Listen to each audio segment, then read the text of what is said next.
Originally known as Jonesboro, the strong Scottish influence in the area led to the official founding of the city of Dunedin in 1899. The city has developed from a citrus and cotton farming community to a center of shipping and international merchants to today's small town community popular with many retirees and seasonal tourists.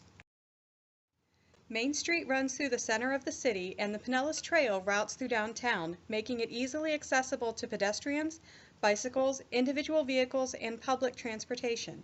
Sidewalks are available on most every road with clearly marked crosswalks. The only traffic problems noted are in some areas of congestion surrounding special events, prime businesses, and school commute times, and insufficient downtown parking. While there are no homeless shelters within the city limits, neighboring communities do offer these provisions. The many churches in the area do offer food banks, hot meals, as well as an educational and financial training and assistance. One aspect of community service lacking is the provision for the homeless and needy within the city itself. However, the services provided in nearby areas demonstrate the greater community whole of the region. Dunedin lacks cultural diversity, with 91% of the population being Caucasian. With the most abundant age group in Dunedin being 55 to 74 years, younger age groups may view the area as less trendy and more of a retirement community. With only 5% of the population is at poverty level, a lack of resources for these residents within the city limits is a deficiency noted for Dunedin. The top medical issues within the community include heart disease, cancer, chronic lower respiratory disease, stroke, and diabetes, which are consistent with the findings of research by the National Institute of Health Sentinel Network across the United States. They concluded that Dunedin has similar health needs compared to other communities in the U.S. Minority groups within the community suffer from an increased incidence of these diseases as well, which may be linked to decreased access to healthcare and lower income. Access to adequate inpatient acute and long-term care facilities are present within Dunedin. The primary deficit noted is the lack of obstetric and pediatric care, which requires patients to travel outside the immediate community for these services. Acceptability in regards to preventative care options are readily available in both primary and specialty physician offices for insured or self-pay individuals. Affordable and acceptable care for the poor, underinsured, or uninsured is lacking in that free clinics, public health department, and other services require individuals to seek care in the neighboring areas. Our top 3 objectives chosen for the Dunedin community include to increase the proportion of the population with medical insurance. When individuals have medical health coverage, they are more likely to utilize available health care services, which focuses on the prevention of disease and improvement of overall health. Our second objective is to increase education and community-based programs in healthcare settings, schools, and workplaces to prevent disease and improve overall quality of life and health. Topics frequently covered in community-based teaching are injury prevention, chronic disease management, substance abuse prevention and treatment, and mental health issues. Increasing the use of vaccines to reduce preventable infectious disease is our third objective. Respiratory diseases, including pneumonia and influenza, are the third leading cause of death in Pinellas County.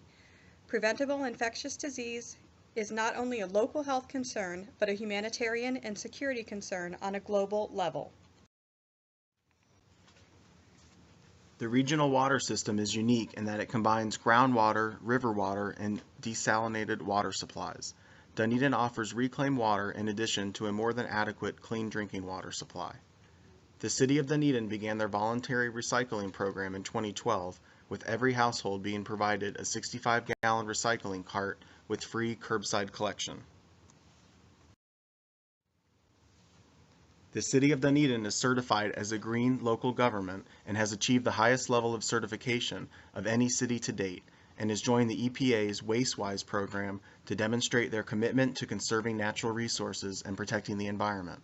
This standard designates green cities focusing on improving energy, air, water, land use, waste, and recycling services. The environmental resources for the City of Dunedin are more than adequate compared to similar communities. Areas for future consideration include increases in traffic, noise pollution, and increased population within the community. Battling beach erosion, water conservation, and increasing rates of participation in recycling programs should continue to be a priority for the residents as a leader in sustainability and green building within the region. Citizens of Dunedin are encouraged to attend City Commission meetings. Attendance varies depending on the agenda, with highly contested issues like parking garages bringing the largest audiences. The Commission also welcomes input from citizens on legislative decisions for the community. The meetings can also be viewed on television for resident convenience. Elected officials can be contacted through email, telephone, and appointment. An area of economic concern includes a planned building of condos on the empty lot of Main Street and Broadway. Some residents fear it may inhibit the eclectic charm of Dunedin, while others believe it may bring economic opportunities. Implementation of a parking garage can bring more people to visit the community with increasing revenue and economic growth. Dunedin's budget is balanced with funding and expenditures, although increased resources could be reallocated to health services for low-income residents within city limits. With nearly 2/3 of Pinellas County being overweight or obese, we have selected reducing the percentage of obese adults as our highest priority need. By reducing this one factor which contributes to so many diseases, we can expect the general health of the community to improve. 26% of Pinellas County residents are uninsured, leading 14% of residents to not seek health care services when needed. The second highest need is increasing access to health services by increasing the number of people with health insurance. Quality of life and life expectancy are improved with the early detection and treatment of illness, which is possible when people utilize the health care services available when they have adequate health care coverage. Respiratory disease is the third leading cause of death in Pinellas County.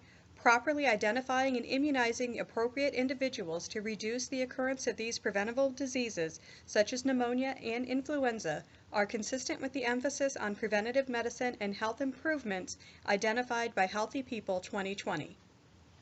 Hepatitis C is the #1 communicable disease at 52% within the county. Education and awareness is the most important factor to prevent new incidences of hepatitis C. Having new clean needles available for the public could also help reduce the spread of infection. Cancer rates within Pinellas County are at 22% and chronic lower respiratory disease are at 6%, which are both in the top 3 leading causes of death within Pinellas County. Decreasing the number of tobacco users is important for a healthy community. Outdoor activities are popular in Pinellas County, and unintentional injuries are the 4th leading cause of death. Safety education, including drowning prevention, safe boating, and bicycle safety, is essential for a safe community. At school, enforcing playground safety, proper supervision, and minimal physical contact sporting activities can decrease the amount of unintentional injuries. These 6 community needs are identified and prioritized based on improving the overall community health and identifying the leading cause of illness and death. The community health nurse's primary function based on these needs would be as a coordinator of available resources to provide for indirect or direct education needs of the clients with which he or she is working. According to the World Health Organization, 39% of adults age 18 years or older were overweight in 2014, and 13% were obese. 63% of Pinellas County adults are overweight or obese, as well as an estimated 30% of children aged 2 to 4. The data indicates the seriousness of the obesity problem within the community when compared to the global statistics. In England, 62% of adults and 28% of children are overweight or obese. Through the UK's Change for Life program, residents are given advice on a healthy diet and physical activity. Improving labeling on food and drink by developing a front-of-pack labeling system makes it clear as to what ingredients are in the food and drinks. Pinellas County government has joined forces with the CDC through the Communities Putting Prevention to Work initiative, designed to make healthy living easier by promoting environmental changes at the local level to battle obesity. This established a requirement to ensure that all of the beverages items sold within each high school will be nutritious and low calorie. They have implemented a walking school bus program which encourages groups of students to walk safely to school with an adult. Pinellas County and Dunedin residents have access to information about healthy eating options and physical activity opportunities through the development of an interactive website, Facebook page, and mobile application.